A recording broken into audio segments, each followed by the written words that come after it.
आज हम पढ़ेंगे वर्ब। वर्ब को हिंदी में कहते हैं क्रिया। वर्ब क्या होती है? बचपन में आप सबने पढ़ा होगा, वर्ब वो होती है जो सब्जेक्ट किसी काम को करता है, वह वर्ब होती है। क्रिया यानी काम को करना, वह वर्ब होती है। लेकिन यही डेफिनेशन काफी नहीं है।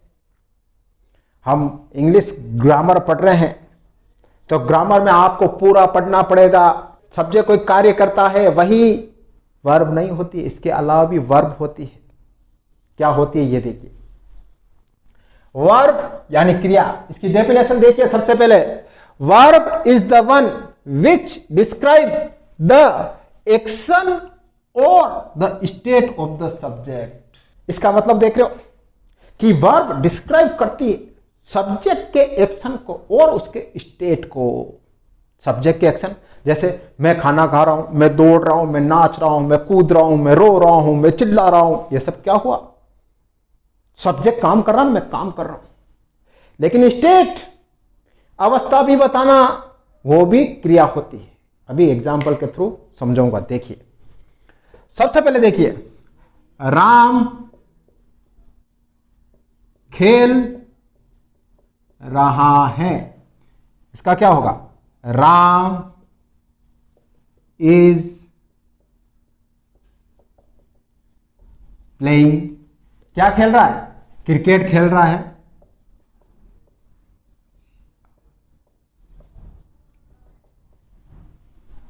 राम कुछ काम कर रहा है। क्या काम कर रहा है? खेलने का काम कर रहा है। एक्शन,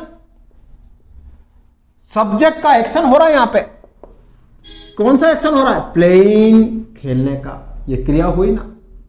अब बताऊंगा आपको स्टेट, अवस्था। क्या अवस्था होती है? देखिए, ही, ये देखिए,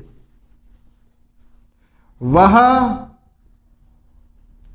बहादुर है। He is brave. अब इसमें देखिए, वह बहादुर है, वह बहादुर, वह कोई काम कर रहा है? बताओ मेरे को, काम कर रहा है? अगर आप इस डेफिनेशन पे चलोगे, नहीं सर सब्जेक्ट कुछ काम कर रहा है वही क्रिया होगी, अरे नहीं नहीं, उस पर चलोगे तो तुम एग्जाम में तुम्हारा मार्क्स कम आ जाए। उस पर नहीं, अवस्था भी। वह बहादुर है, वह, ही इज ब्रेव। तो क्या उसके बारे में जानकारी बताई जा रही है कि वह क्या है? वह कायर नहीं है, वह बहादुर है। तो ये क्या हो गया? ये स्टेट हो गया। क्या हो गया? स्टेट। अवस्था, उसकी अवस्था बताई जाए तो स्टेट और एक्शन दोनों हो गया। एक चीज इसमें और आती है, कभी कभी पोजीशन भी बताया जाता है, मालिकाना अधिकार भी बताया जाता है, वह भी क्रिया होती है, वर्ब होती है। वो कैसे होती है देखिए। अब जैसे मैं बोलूं कि उसके पास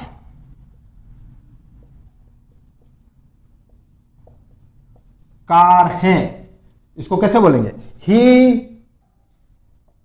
हैज अ कार, उसके पास एक कार है।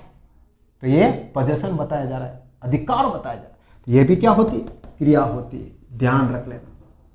हां, अगर आप डिफरेंट तरीके से याद करना चाहते हो तो मेरे पास एक तरीका और है। देखिए, जिस किसी वर्ब के पीछे अगर ना आ जाए, समझ लेना वह क्रिया है। क्या है? क्रिया। जैसे देखो, नाचना, खेलना, दौड़ना, उठना, बैठना, ना आ रहा ना सबके पीछे, ये क्या हुई? ये भी एक क्रिया हुई। तो आप ऐसे डिफरेंट तरीके भी सीख सकते हो कि यार जिसके पीछे ना आए वो भी क्रिया होती है। लेकिन ये स्पोकन इंग्लिश में चल सकता है, लेकिन अगर ग्रामर के रूल के हिसाब से पढ़ोगे ना तो आपको पूरी ये डेफिनेशन याद रखनी होगी। एक्शन और स्टेट दोनों जो बताए वो क्रिया होती है। अब कितने टाइप्स के होते हैं ये भी देखेंगे और उसका एक एक सेपरेट वीडियो भी मैं बनाऊंगा। वर्ब मेनली 3 टाइप्स की होती है। मुख्य तौर पर ये 3 तरह की वर्ब होती है। एग्जाम में इन्हीं से रिलेटेड क्वेश्चन आते हैं, आपको इनके ऊपर ही फोकस करना होगा। और वो 3 टाइप्स की कौन सी होती है ये देखिए। सबसे पहले होती है मेन वर्ब, फिर होती है ऑक्सिलरी या हेल्पिंग वर्ब, और फिर होती है लिंकिंग वर्ब। ये 3 तरह की वर्ब मुख्य होती है। ये चार्ट देख लेना, इन सब का सेपरेट अलग अलग वीडियो में बनाऊंगा। सबसे पहले देखिए मेन वर्ब। मेन वर्ब में भी फिर दो वर्ब होती है, पहली फाइनाइट वर्ब, दूसरी non finite verb. Finite verb में भी फिर दो होती है, ट्रांजिटिव वर्ब और intransitive verb. Non finite verb में तीन तरह की होती है, इंफिनिटिव, जेरेंड, पार्टिसिपल। ये देख लीजिए। फिर आप देखिए सेकंड नंबर पर आती है हेल्पिंग वर्ब, इसको ऑक्सिलरी वर्ब भी कहते हैं। इसके अंदर देख लीजिए आप, is, am, are, was, were, have, has, had, did, do, does.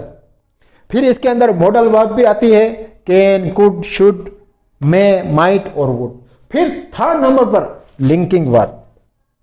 तो ये मेन तीन तरह के वर्ब हैं, main verb, auxiliary verb, helping verb, जिसको ऑक्सिलरी और हेल्पिंग दोनों बोलते हैं, और फिर लिंकिंग वर्ब। ये तीन तरह की वर्ब याद रखनी है आपको। अब इन सब का एक एक सेपरेट वीडियो में बनाऊंगा और मेरी वर्ब की सीरीज में एक एक सेपरेट वीडियो आता जाएगा। आप देखते जाइए, एग्जाम से रिलेटेड आपके बहुत मोस्ट इंपोर्टेंट क्वेश्चन भी उसमें आएंगे।